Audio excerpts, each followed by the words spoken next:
We are watching Hurricane Irene making its way past the Bahamas now toward the east coast of the U.S. The storm expected to be an extreme threat to much of the eastern seaboard, as Sharon mentioned, when it makes landfall early Saturday morning, probably around in the North Carolina eastern portion of that state. It could have a devastating impact on the Northeast on Sunday.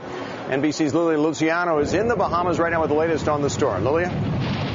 Ouch. Well, what's going on here, the storm is finally departing, leaving us and approaching the U.S. However, now is a time when local agencies and emergency management start assessing the real damages of this storm in the Bahamas.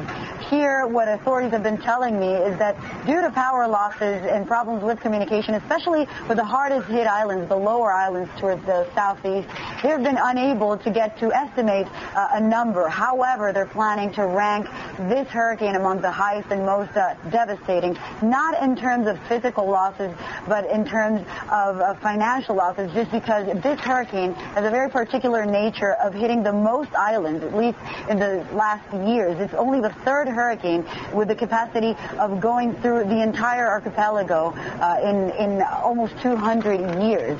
Now, that's local, and this is in terms of structure. Now, tourism here in the Bahamas is a great deal. It accounts for 60% of the country's GDP, and as you can imagine, a storm like this not only drives further tourism away, but local tourists and hotels have to endure a great deal of cost. Hotels are implementing cancellation policies to people who cut their vacation short. They made sure to assign further dates also in the airport. Between 3,500 and 4,000 people left earlier. Airlines had to bring in new fleets of planes. American Airlines actually brought in 3 737 jets, very unusual, to get as many people out as possible.